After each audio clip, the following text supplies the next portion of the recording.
Hey everyone, welcome to more Armageddon Empires, with me your host Tim. And today we are going to be playing some more Machine Empires. I really like the machines. They are really difficult to use effectively, however, because they have a lot of wind-up time in order to get going. I figured we'd spend this time also making a deck on screen. It's been a while. And in addition, a few people, I think someone Nobody, and I think Corey Jackson, and someone Michael, were asking if I could, well, they were interested in the game, but I got the impression that maybe they don't own the game. And in fact, for that reason, maybe there's a few other viewers who don't actually own the game and don't know about the potential, or what have you, from the decks that I'm making. Before I continue, know that when it comes to a deck, I generally have a theme, and I go with the theme.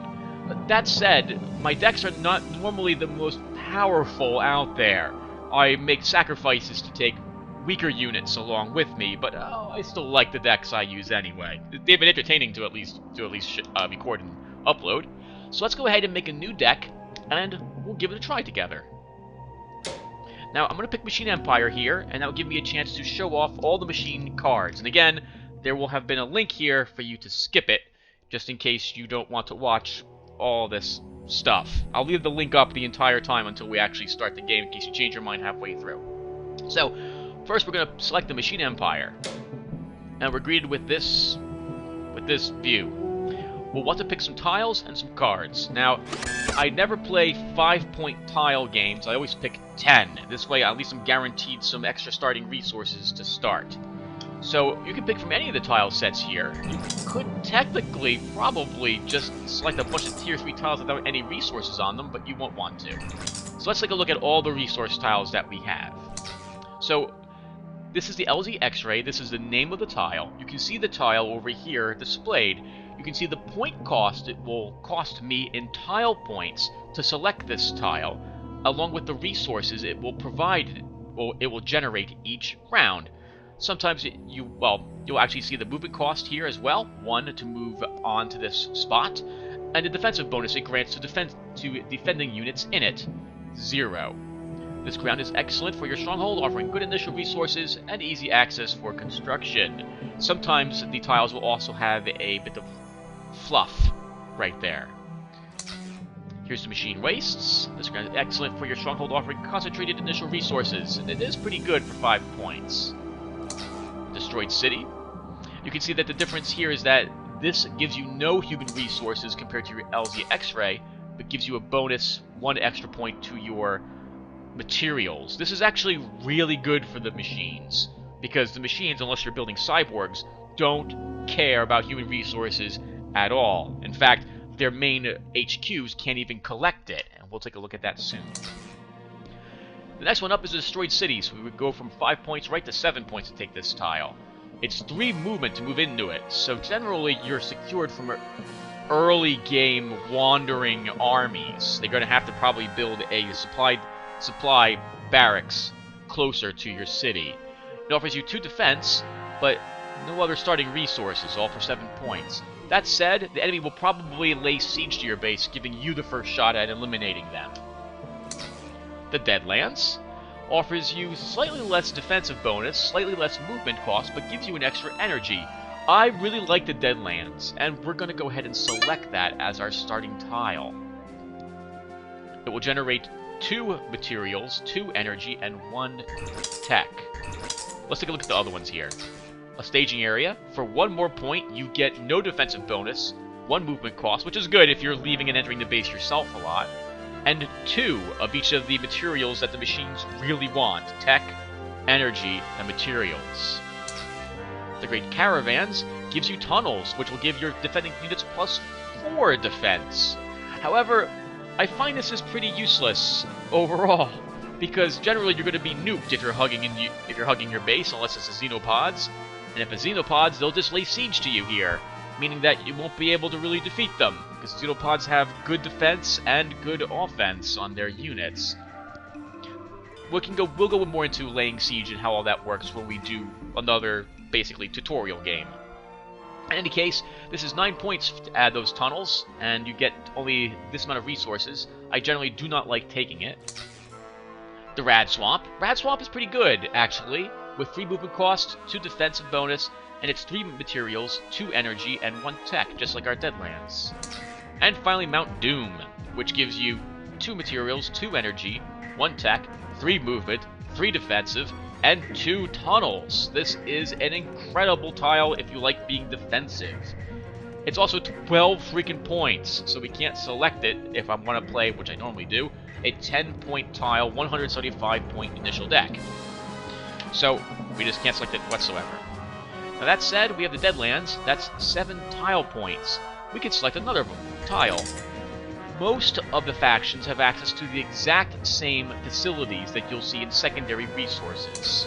Shanty Towns gives you 1 human, Strip Mines 1 material, Debris Field 1 tech, Solar Park 1 energy. They're all 2 points each for any one of those that you wish to possess. Junkyards, as you see, offers 1 material, 1 energy. Destroyed Town is 1 material, 1 energy.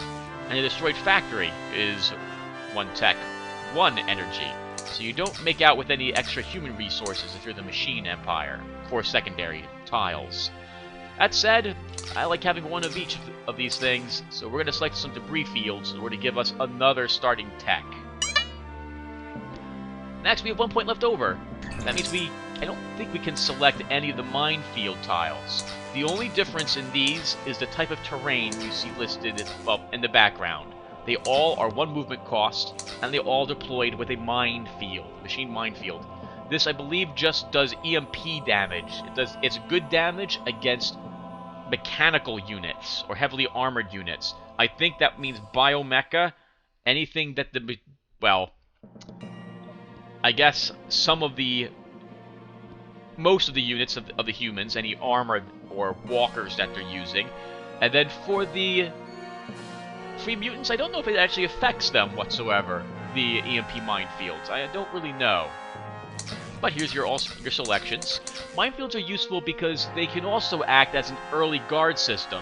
The enemy unit has to stop upon entering a minefield, and then you get to see what it was as you attack it, so they're useful. Minefield 2 tiles are movement 2 tiles, and they're 3 points each. And again, the only difference here is what it looks like. Minefield tiles 3 are the 3 movement cost ones. They'll cost you 4 points for any of them. Terrain tiles. Well, we have 1 point left over, so we might as well take one of these. It guarantees us that we're going to have one of these next to us somewhere. I usually like taking one of these because it helps me push my base in a certain direction. Let's take some Scorched Plains with us. And again, terrain tile 1s are just your 1 movement cost, 0 defense. And the only difference back here is the type of terrain it is, with 2 being the 2 movement cost, 1 defensive bonus. Looks like no towns are in there. And terrain tile 3s are just all mountains, volcano, and toxic bogs. Actually, that's interesting. You can't place towns or cities. Okay, so that's it for the tiles. Now for our cards. Cards are split between, as you can see, all the different types of cards are listed right here for what you're going to get. Not every single type of army has access to a faction, has access to the same types of stuff. The mutants, for example, don't have any air power. And I don't think they have any Automecha, but their stuff's named a bit differently. And for that matter, I don't even think they have any infrastructure facilities either. Alright, so let's go ahead and select our starting HQ to start. Actually, yeah, never mind. Let's start this by going from the bottom up. So, the first thing we have are C3I facilities, which I think stands for Command, Control, Communication. Is the C3. I might be Information. We have access, here's a machine, to the Intelligence node. All factions generally have access to the same types of things here. However, you get, well, let's just cover the machines. I apologize, I'm rambling. So, the machines here, for 3 points of army cost now, we can get our Intelligence node. You can see the resource cost here that we'll take to play it from your hand into the game. The structure points are how many hit points it has before it's blown up. This is the level it starts at, level 1, and it can go up to level 3. It has 4 defense dice against basically sabotage or air attacks or what have you. 4 resistance, I am not quite sure what resistance is used for in buildings. And it has 2 special abilities. It has counter intel, which is going to add 1 level for defense attempts at enemy espionage. In other words, the enemy's trying to figure out where I'm located or harm my resource collection or the fiddle with the AP cost it takes me to move armies or play or draw cards. This will attempt to resist it. Okay, so resistance must be used against enemy espionage. We haven't done very much espionage in the game, and the enemy itself doesn't do very much of that either. Mostly it just tries to slaughter you by using assassins. It also provides me an AP 2 bonus. Indications and Warning level 2 provides 2 additional action points per turn. I always usually add 2 of these in here. These can be leveled up to provide you with additional AP and act as a sniffer. A sniffer is able to detect stealth units in the hex it is located in, and only that hex. However, it also detects at full strength of its sniffer value. I believe most of them start at 4 or 5. It can be upgraded to 5 or 6 for all the different factions. So I always select 2 of them to increase my chance of drawing it when I'm in the game. You can, by the way, you can never deploy 2 of the same type of facility card in a hex. So you can't deploy 2 intelligence nodes. You're just not allowed to do that. Infrastructure facilities are buildings that give you resources, generally. They can let either transfer resources from type A to type B, or just generate it and automatically put it into your resources each round. The machines have industrial pods, which generate 1 materials and 1 energy resource each turn. You can see the point cost here of 5 each for each card. What it costs to play the card from my hand, and the hit points, and etc., etc. It can also be upgraded twice. The upgrading of these, to my knowledge, does not increase what it generates. However, it will increase the defense and resistance and the hit points of the structure instead. I'm going to take 2 industrial pods for this deck to start. Next, I don't envision using very many human resources, so we're actually going to take 2 bioharvest pods as well. It converts 1 human resource into 2 energy resources. I believe that has to happen on the hex it's situated on. Putting this in your base doesn't automatically just convert any humans you have elsewhere into energy resources.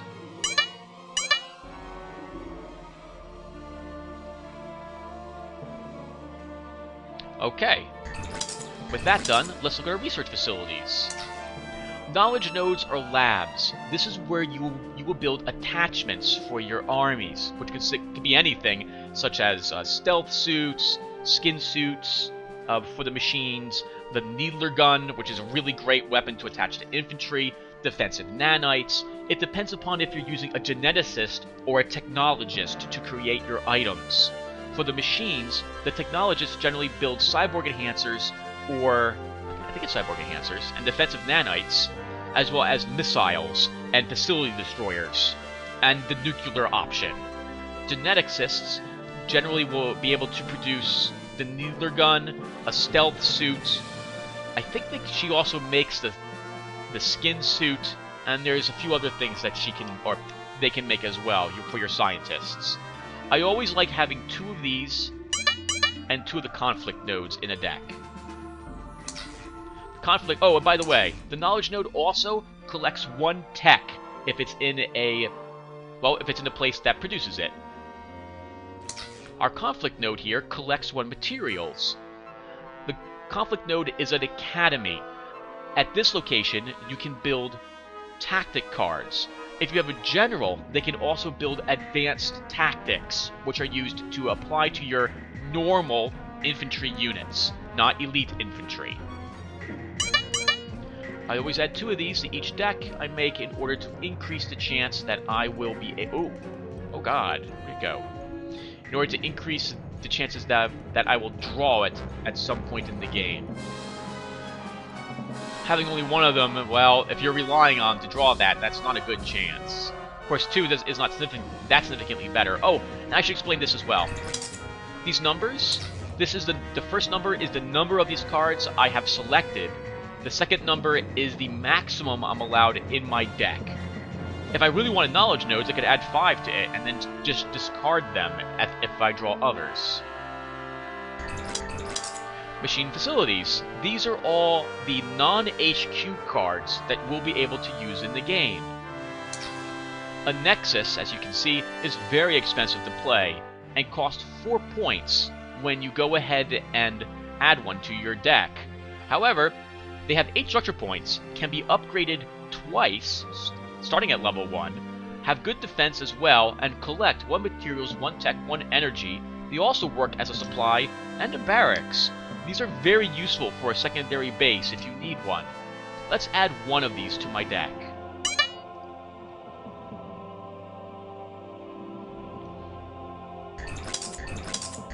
Next, we have Terminus. Terminus are weaker Nexus. They don't collect any resources, they have less structure points, and can't be upgraded once deployed. Consider these to be forward temporary bases, or things you'll just drop to increase your supply range. They're not generally used in order to build a huge amount of other infrastructure in. That said, I'm going to add 2 of these to the deck. That gives me 3 supply barracks in the game. I'll explain how supply and barracks works when we actually get into the game proper. We can also find air defense nodes here, which I believe you've seen me use, but maybe not. These can actually shoot down enemy, well, arguably, they can shoot down enemy air power. I have not, in truth, ever found that to be a realistic option, at least for the machines. And nerve gas minefields. As you can see, oh, never mind, I'm wrong about the machines' minefields. So the nerve gas here does damage against biological targets. I'm assuming this actually damages everything, including the humans. But it won't affect enemy machines. That might come into play if we're using the expansion. I don't know, I haven't fought in all the expansion stuff. But these could be useful.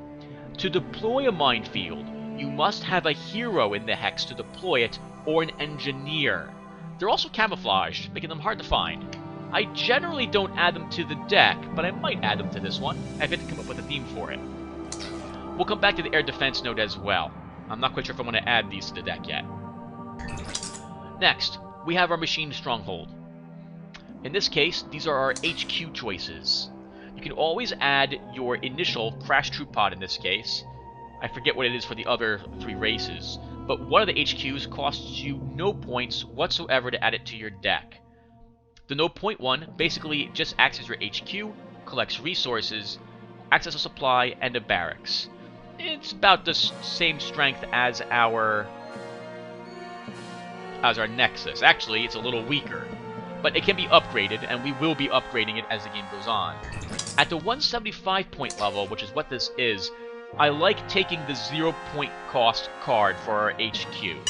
So we'll add our Crash Troop Pod to our deck. Now, let's save this deck as something, because we've been doing a little bit of work here. I don't have an idea of what theme I want for this deck yet. So, let's think here. What's a good name? I'll be right back, everyone. Alright, not very original, but we're gonna go with Quantum Factory. Maybe that is original, but I can't think of why I'm naming it this, other than I want a robot-sounding name. So there we go. So there's Quantum Factory 17510. I always go ahead and add these numbers to the end of it, so I know what I'm selecting. So let's go ahead and do so. There we go. Okay, so next, we want to look at the heroes next. Heroes come in 4 flavors. Generals, which will generally be, well, haha, pun intended, leading your army. Scouts, which are lighter armies. They can't have as many units as the others, but they're generally good at hunting down other enemies. Consider them faster, but, well, we'll see. Agents, these are your stealthers, your assassins, your espionage saboteurs, and intellects, which are your scientists and your researchers and your administrative units. Let's start first with the generals. So, the machines only have 5 generals, one of which requires human resources to play. Let's take a look at each of these guys. And girls. Or its. That's right, these are all its, these are machines. So we have Maledictus. And again, it's pretty much works the same way. You can see their hit points, the points it costs to add them to your deck up here, 2. The resource cost it will take to play them. How many hit points he has. Generals do not fight in the actual battle. Their wound points are used if an assassination attempt is made against them. Their command rate, which is the number of other cards they can have in their army, leading them, units in other words. Fate, this is their starting fate points, 4. Fate is used to re-roll dice during the game, given very specific circumstances. We'll cover that as we get to use fate in the game. His resistance, I don't know why he has resistance. Maybe someone can tell me why heroes have resistance, because I can't think of a reason why they have it. Movement, in this case he moves 3 on his lonesome, and any special abilities he has. In this case he's leader 2, so he'll increase, as you can see, the movement rate of the army he leads by 2 points. That's all units in the army. So if you have a very slow 1 speed unit, it will be increased to movement 3 as long as he's leading it. And he's aggressive, so he's going to add 3 to the round initiative to determining if his army gets to start going first. So we're going to go ahead and add Maledictus. We're actually going to be adding almost all the generals to this force. Next, Tormentia. Tormentia is command 8, just like Maledictus. She's more expensive resource-wise, they're coming in at 1 more material, and you'll see why in a few seconds. 5 fate, 4 resistance, 3 movement. She's military genius 1, so she increases by 1 the attack and defense number of all units in the army or garrison under her command. She is incredible, and I can't think of a reason why you wouldn't want her leading your army around. She also is Chief of Staff 1, so she increases the maximum hand size by 1 if she's located at the faction's HQ, which is a total waste of her awesome combat potential. But I guess if you're desperate, like I was the previous game, and you're just huddling behind your walls, praying that you can go and deploy units, then she's pretty good at helping that army out. We'll add her. Next, Mortificus. Mortificus, as you can see over there, also has a command rate of 8. He's got more hit points as well, coming in at 6 for fate. Raider 1, which means that he extends the supply range of his army by 1. That's not 1 hex, to my knowledge. That is 1 extra supply, which means that he can just barely increase your supply range. But he's aggressive 5, so he likes going first. Let's add him.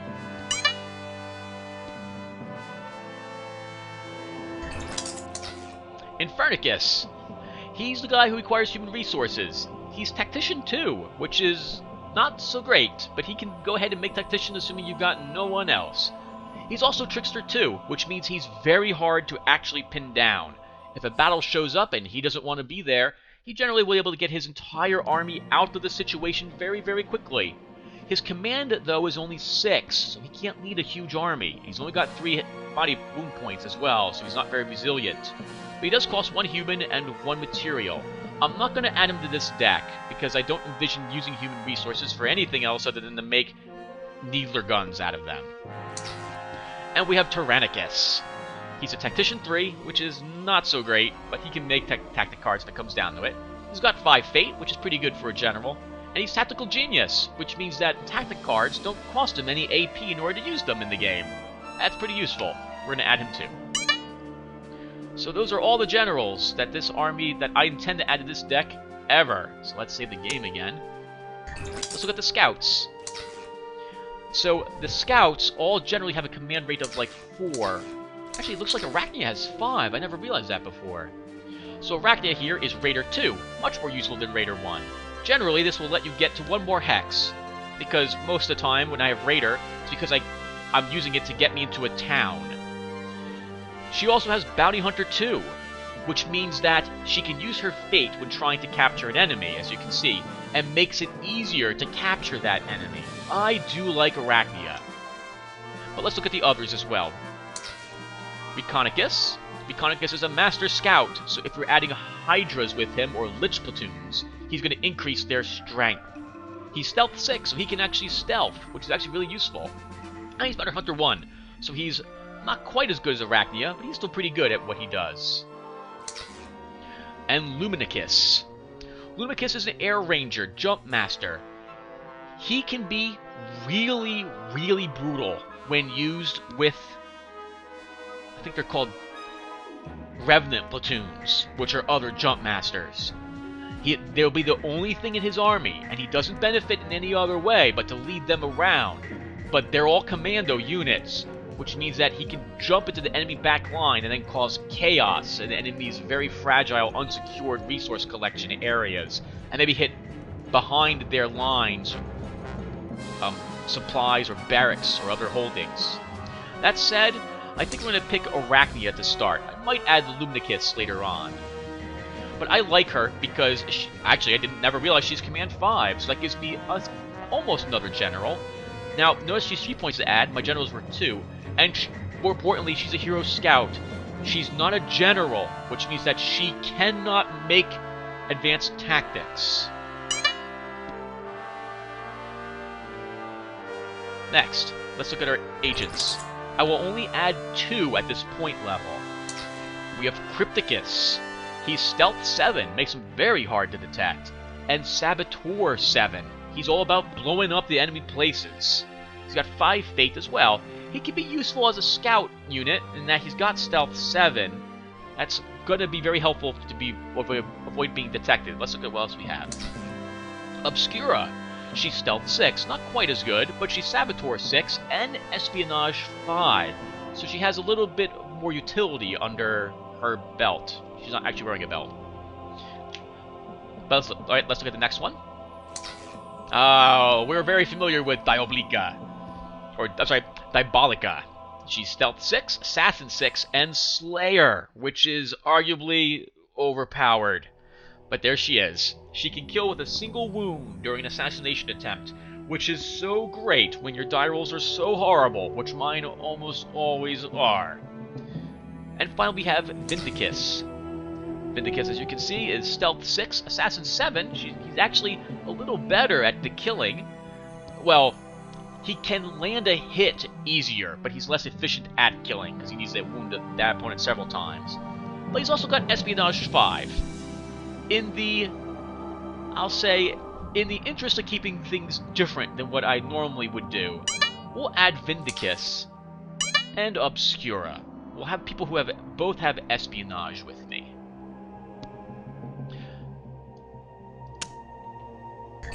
Next, all the intellects. Primus. Primus is a Logistics Genius 3, which is fantastic, because he's going to improve the supply range by 3 for all armies in the field, if he's in your HQ. He's also a Master Administrator, so he's going to add 2 points to all Technology Genetics cards if he's located in my HQ. Notice that movement of his, it's 0. Once you deploy him, he never moves again. Don't think of him as a walking, moving robot. Think of him as an artificial intelligence rooted to a massive machine. I always look at this picture, and I just assume he's the robot there with the claws coming out. Realistically, though, he's probably that sphere of energy sitting there instead. Anyway, he's too useful not to take, so we're taking him. Mechanicus. Just like Primus, Mechanicus can't move, but he's Mastered Strategist 1, which isn't that useful, only once attracted from the tactic card creation rolls. But he's also Tactician 5, which is really good if you're the machines. I'll think about adding him in.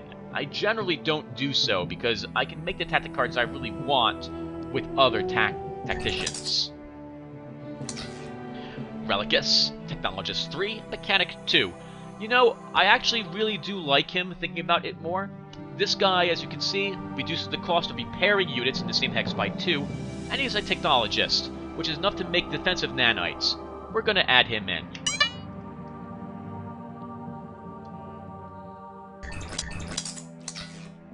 Cyberia, or Cyberia. She is a Technologist and slight geneticist. She's good enough for what I want genetics, what genetics options I want. Add her in as well. Misera. She is Geneticist 5. I'm probably going to pick him. Let's take a look at what else. I'm sorry. Let's see what else we have. Erudius, Technologist 6. and Empiricus, Master Scientist 1, Technologist 4. I'm always confused as to what's better or not. Basically, Erudius gets more dice than Empiricus does, but Empiricus lowers the enemy's defensive dice by 1. Actually, thinking about that now, Empiricus gives me a better chance of succeeding. Erudius gives me more potential for making it even the hardest to make things. Let's pick Empiricus, and we'll take Misera as well. That gives me 12 heroes for my starting deck. That is a lot of starting heroes. But we're good. Actually, because I'm OCD. Okay. Next, we have 63 points. That gives me 112 points left for units. Let's go down the units in the top to bottom order. Actually, never mind. But yeah, let's stick with that. Alright, so here we go. So, Machine Infantry. These are the weak units that the computer AI decks almost has none of, because they're not very efficient or effective. But, oh, I like them. So let's go ahead and see what we have here. And we'll go over all of them, and then I'll make my choice as to what I'll be playing with this deck. So first off, we have the Skeletors MKIII, or Mark I. No special abilities, as you can see here. Attack dice 4, defense dice 4, 4 hit points, 3 resistance, 2 movement. That's actually really good for a standard infantry unit, coming in at only 2 points for them as well. We have the Skeletors MKII, which are the same thing as the Skeletors MKI, only they don't cost any AP to move, and are deployed without any AP to put them into play, at the cost of 1 more point to add them to my deck, and 1 more material cost as well. We then have the Skeletors Mark III, which are defense 5, 5 hit points and attack 4 for 3 points. That's pretty decent. That's pretty decent for standard infantry. Yeah, actually that is pretty decent. But they cost 2 tech and 3 materials. So that's a little expensive for standard infantry. But they also have Assault 6, as you can see. He can up his attack strength to 10, but he'll suffer -2 defense dice, and the next round that after he uses it, he remains committed, which means that, well, he's not doing anything the final round, but his defense dice will go back up to whatever it was that round that he's guaranteed committed. Hey, look what it is, our advanced cyborgs. We're familiar with these guys, coming in at 3 points, with 3 attack, 4 defense, and 3 hit points. I think these guys are overcosted, honestly. These guys probably should be 2 points for what they do. They have double attack, which can be nice. It can be nice if you're attacking an enemy who's in defense, assuming that enemy is a non-infantry unit. Extra attach can also be good, but I very rarely can attach 2 things to them. I don't think you can attach 2 of the same card to them. You know, it occurs to me I've never actually tried that. If you know if I can do that, let me know. I might break out Dead Walkers once and give it a shot off screen, let you know. Normal cyborgs. Hey, these guys are even cheaper. They're even less effective, with coming in at 3 attack, 3 defense, 3 hit points, with extra attach 1. Well, if you got human resources, you got materials, I suppose you can add these guys to your deck. They're there. They're not very good, but there they are. Actually, you know what? These are probably just about as good as the humans' Imperial Infantry, so I guess I can't really knock them that bad. 3 hit points, 3 attack, 3 defense. Could be worse. Could be a lot better. It could be worse. Spider Constructs. Haven't used these guys too much. They've only got 2 attack and 2 defense dice. They do have 4 hit points though. They also have flank attack 3. But they're 2 materials and 1 tech to make. Is that the same as the Mark I? That's the same as the Mark I. Their movement's 3, so they're very speedy if you need them to be. I guess with flank attack they would be good, and with defensive nanites, that gives them the potential of 5 attack, 3 defense, and 6 hit points. Yeah, I guess with some work the Spider Constructs could come in useful. Flank attack makes it so that if the enemy has nothing in their rear rank, they get +3 on their attack rolls. You've seen me use that with the Hydras, I think. Sentinels! Well, there they are. They're not even infantry, I think. Well, they're under the infantry tab, but notice that This guy is unit robot. What is he? Oh, never mind. He's a unit robot. He can actually equip a weapon if I need him to. He's Engineer 4, which means that he can clear minefields, and I believe he can also create, like, resource collectors, I think. He can also deploy minefields, too, if you want them. I almost never add these to the deck, because I'd honestly rather have just about anything else. That said, looking at them now, these guys are not so bad. 5 defense and 5 hit points for 2 point cost? That would be annoying for my enemy to deal with if I'm using them just for the combined arms bonus.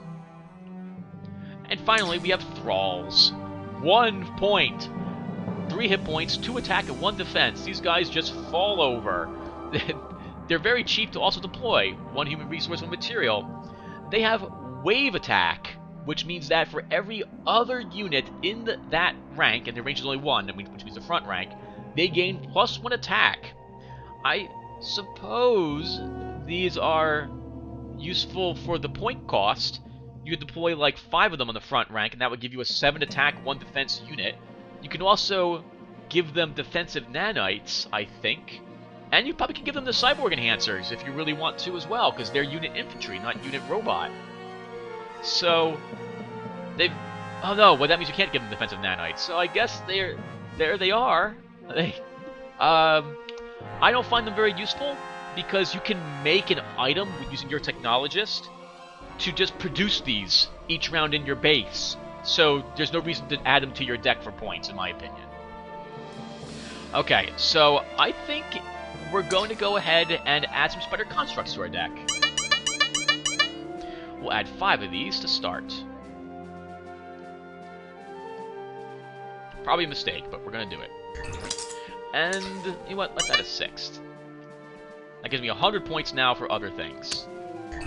I'll probably add another type of infantry. I'm looking at my Skeletors Mark III. I'm thinking of adding 4 of them to the deck, but we'll come back to that.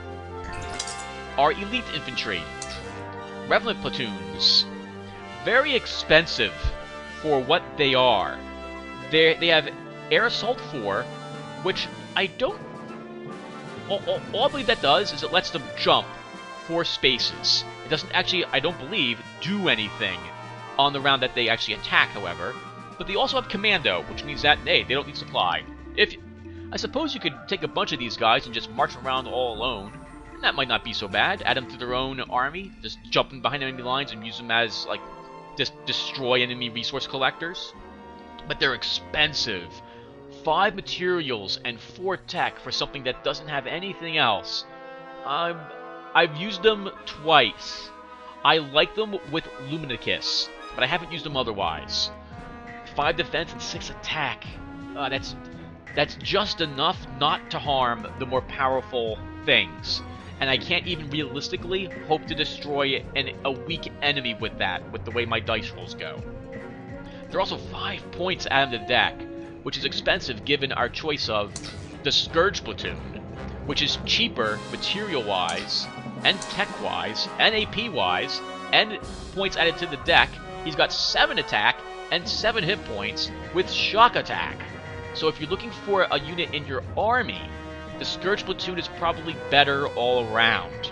He just is. He's better all around. You can stop the enemy from hitting you. You can give him weapons. You can give the Revenant Platoon weapons too. But I generally like the Scourge Platoon better than the Revenant Platoon. Finally, we have the Lich Platoon. He's 4 point cost, which is pretty decent. He's not as cheap as I would like him to be, but he's not as expensive as a Revenant Platoon. He's only got 5 hit points. He does have 6 attack and 4 defense, which is pretty good. He can also go into stealth, and he's a recon unit. That's pretty useful for the machines. We'll come back to the elite infantry yet. I'm still thinking of what to add to this army, though I'll probably just add Scourge Platoons. Automats. These are your tanks. The weakest thing is the Harpy, and it has infantry support. This has to select 1 infantry unit. Well, that will actually work, I believe, on spider bots and other such units as well. I generally field infantry, so I think we're going to go ahead and add probably at least 2 of these to my... Let's add a 3rd to this deck. Actually, and while we're doing that then, why don't we go ahead and add the 4 Skeletors as well that I wanted to add. That gives me 10 infantry cards. Actually, technically more, because the Harpies themselves are really just there for support. I may actually drop a single Harpy. Actually, you know what? We will drop a Harpy now I think about it. Alright, so we have 2 of them, just in case we actually draw one. The Proteus. Breakthrough. Pretty useful on them, but their attack strength is only 5. They're an Automat, defensive 6. Unfortunately, the machines have no way to increase that attack dice, which means that unless they're attacking enemy weak infantry, this unit won't be able to hit the enemy back line using their breakthrough. However, there are only 3 points to add a 7 hit point, 5 attack, 6 defense unit to your hand, and they got a range of 2 looking at them now. That's actually pretty darn useful for their point cost. I may add a few of them. When combined with your infantry, they will also benefit from the combined arms bonus damage. Behemoths. We've seen me use Behemoths before. These guys have 7 attacks, 7 defense. That's just enough, I find, to realistically do damage to most enemy units. 10 hit points is pretty good, and they have critical damage, which is really helpful. Finally, we have the Leviathans, which you haven't seen me use yet, I think. They're multi-target, which can be useful. 17 hit points. 8 defense dice, and they have Disrupt 2, making it easier for the rest of your army to get through them. You know what? Looking at this now, a Leviathan combined with a few Proteuses would be very nice. They're very expensive, though, at 10 AP cost. Let's go ahead and add 3 of them to the deck. Oh, I should actually do this. Okay, so 1, 2, 3. Sorry, 1. I need to do that. Alright, next. Let's go ahead and re-add our some Proteuses to this deck. We'll add 5 of them. I've only got 50 points left here. And we don't have very many strong units in the deck yet. Let's see what else we got. Automecha. These are your walkers, basically. We have Hydras, which I like having, but I don't think I'll need them in... Oh, we'll see. They're 3 points for a kind of fragile unit, coming in at 3 hit points, 4 attack, 3 defense. But they do have flank attack, and I do like the reconnaissance that they have. A Cyclops. Attack 6. It's a shame they're Automecha. If I could actually give them a needler gun, they'd be absolutely terrifying. But I can't do that. They do have double attack, though. That can be useful. Yeah, that can be useful. There are also only 4 points to add them to your deck. We have the Steadfast Styxx. 12 hit points, 6 defense, 8 attack with shock attack. I really like these guys. Movement of 2 on them as well. I just moved on you, Cyclops. Oh, movement 3 on the Cyclops. Never mind. These guys are actually really useful. And the Colossus is the final one, which you've also seen. 20 hit points, 14 attack dice, 7 defense, multi-target, energy weapon 4. Most expensive unit that I think the machine... No, actually, I think the Leviathan is slightly more... No. Nope, these guys are more expensive. Very useful, but I don't like adding them to my 175-point decks because they're so hideously expensive at 8 point cost to add them to the deck. I'll be back for my Automecha after I've taken a look at the rest of what I have here. Reconnaissance bots. I was like, reconnaissance? Why can't I... Reconnaissance. Wow, what happened to me? Reconnaissance bots. We have Spider Bots, which at Recon Strength 8, Range 1 is incredible. And only 2 points to add them as well with 4 movement. We've also got Ghost Probes, which you haven't seen me use. They have Espionage 3, Stealth 4, and Reconnaissance Strength 4, Range 1. But they're 4 points to add to your deck, which means I generally don't ever add them, because I much prefer the Spider Bots. And indeed, in this case, I still prefer my Spider Bots. We're going to add these to the deck. Maybe in a higher point cost game, I will remove the Spider Bots and add the Ghost Probes instead.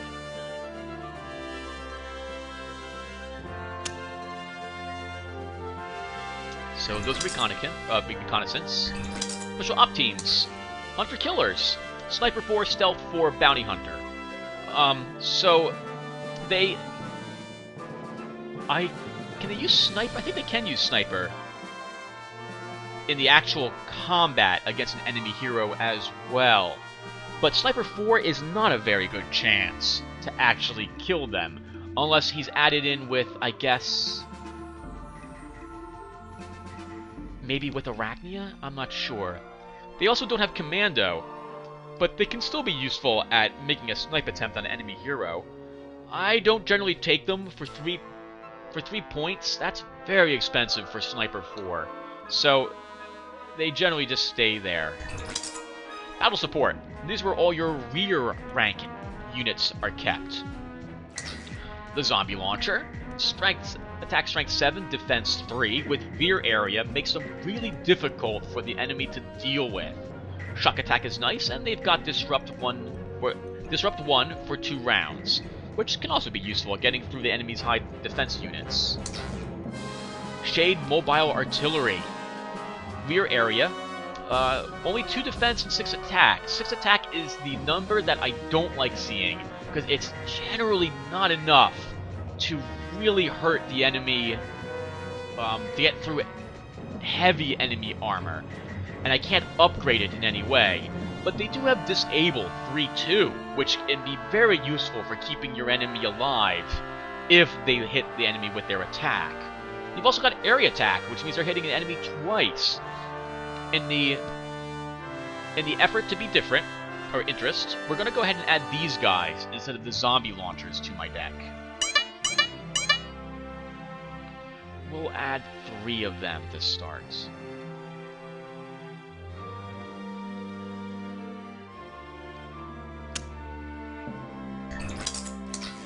Banshee Air Defense. Anti-Air 7. It's pretty good, actually. You can walk that around with your army.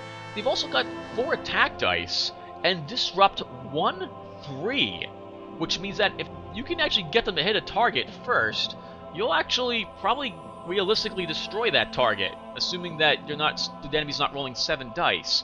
That's actually really useful, but I find it too expensive to add them to the deck at 3 points, but we'll come back to them. I will want some anti-air. The Mausoleum Mobile HQ. I don't ever take this.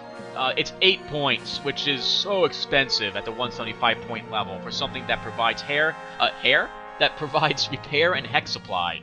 It's got no attack strength either, so it's literally just support. I'm not taking it. And the Leper.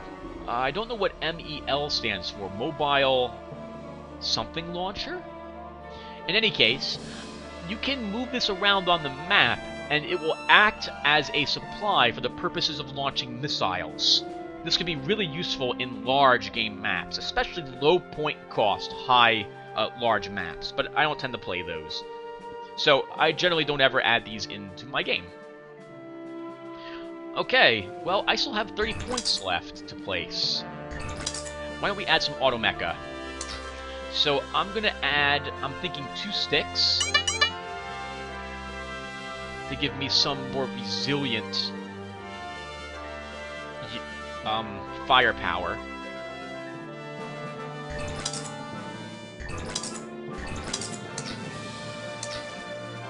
Let's add a few Cyclops.